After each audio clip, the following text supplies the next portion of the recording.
জীবিত Russell's viper নিয়ে Faridpur press ক্লাবে এরপর যা হলো, এটা ইন্টারেস্টিং একটা রিপোর্ট। আবার এর মধ্য দিয়ে বোঝা যায় রাজনীতিকরা যে প্রতিশ্রুতি দেন মানুষকে, সেটা যে একেবারে অসার, সেটাও প্রমাণিত হলো। খুব একেবারে হাতে নাতে প্রমাণিত হলো, তাও কোথায়? ফরিদপুরে। এখানে ছবিটা দেখেন দর্শক। ফরিদপুর সদরের আলিয়াবাদ ইউনিয়নের সাইনবোর্ড এলাকায় আটক রাসেলস ভাইপার নিয়ে ফরিদপুর প্রেস ক্লাবের সামনে কৃষক রেজাউল খান। কেন এটা বলছি? এটা একটা যে ধোঁকাবাজির মধ্যে পড়লো একজন কৃষক, একজন সাধারণ মানুষ, তার একটা বড় উদাহরণ।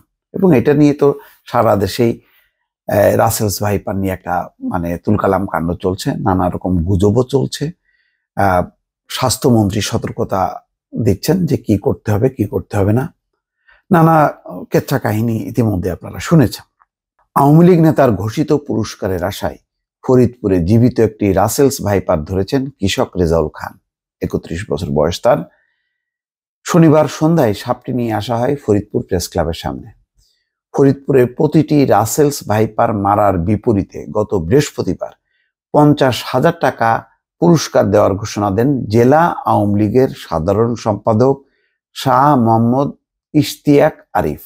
দর্শক, এটাও কিন্তু একটা রিপোর্ট হয়েছে, আপনারা নিশ্চয়ই দেখেছেন, যে জেলা আওয়ামী লীগের সাধারণ সম্পাদক শাহ মোহাম্মদ ইশতিয়াক আরিফ ঘোষণা দিয়েছেন যে প্রতিটা ভাইপার রাসেল চন্দ্রবোড়া সাপ, সেটা মারার বিপরীতে ৫০,০০০ টাকা পুরস্কার দেওয়া হবে। আচ্ছা, জেলা আওয়ামী লীগের কার্যালয়ে দলের প্রতিষ্ঠা বার্ষিকী উপলক্ষে আয়োজিত জেলা কার্যনির্বাহী কমিটির প্রস্তুতি সভায় তিনি এই ঘোষণা দেন। তারপর কি হলো? রেজাউল খান সাংবাদিকদের জানান, সেই গতকাল বিকেলে আলিয়াবাদ ইউনিয়নের সাইনবোর্ড এলাকার ফসলি জমিতে চাষ করার সময় রাসেলস ভাইপারটি দেখতে পান। পরে স্থানীয় লোকজনের সহায়তায় সেটিকে অ্যালুমিনিয়ামের পাতিলে ভরে প্লাস্টিকের নেটের আবরণ দিয়ে পাতিলের মুখ বন্ধ করে দেন। ফরিদপুর পৌরসভার ২৫ নম্বর ওয়ার্ড কাউন্সিলর সৈয়দ আওলাদ হোসেন বলেন, সাপটি ধরার বিষয়টি জেলা আওয়ামী লীগের সভাপতি শামীম হকের দৃষ্টি আকর্ষণ করা হলে তিনি সাপটি বন বিভাগে জমা দিয়ে প্রাপ্তি স্বীকারপত্র নিয়ে জেলা আওয়ামী লীগ কার্যালয়ে যেতে বলেছেন।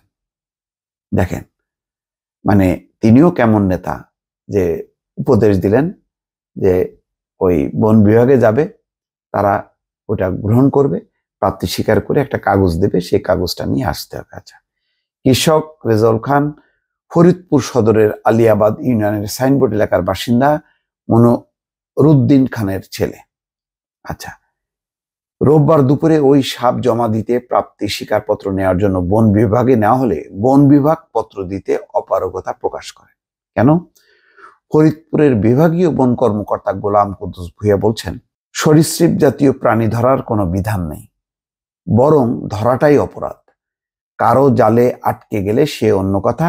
তিনি আরো বলেন, আমি প্রাপ্তি স্বীকারপত্র দিতে পারি না। সকাল থেকে দুপুর পর্যন্ত অন্তত ৩ জন পুরস্কারের আশায় বন বিভাগে ১ হাত লম্বা দৈর্ঘ্যের বাচ্চা রাসেলস ভাইপার জমা দেওয়ার চেষ্টা করেছে। এই নিয়ে আমরা বিপদে পড়েছি। তার ওই যে রাসেলস ভাইপার নিয়ে যে ঘোষণা দিয়েছে, ফরিদপুরে প্রচুর দেখা যাচ্ছে, সেগুলো নিয়ে এখন যাচ্ছে বন বিভাগে। আওয়ামী লীগ অফিসে আওয়ামী লীগ নেতারা বলছেন যে যাও বন বিভাগে যে প্রাপ্তি স্বীকারপত্র নিয়ে আসো। বন বিভাগ বলছে যে এই ধরনের সাপ ধরাটাই অপরাধ। তো তার মানেটা কি? তার একটা হলো মহা একটা ধাপ্পাবাজি সাধারণ মানুষের সাথে। তারা জানে যে মানুষের সাথে এই ধরনের প্রতিশ্রুতি দিয়ে রক্ষা না করলে কোনো সমস্যা হবে না। সেই কারণে তো বলতে পারতো যে ঠিক আছে, এই সাপটা দেখলাম, চলো যাই বন বিভাগে, তোমরা করো, তোমরা তো এখন ক্ষমতায় আছো। না, সেটা তারা করবে না। তারা জানে যে এইটার কোনো বিধান নেই, সুতরাং তোমরা প্রাপ্তি স্বীকারপত্র আনতে পারলা না, আমরাও দিলাম না।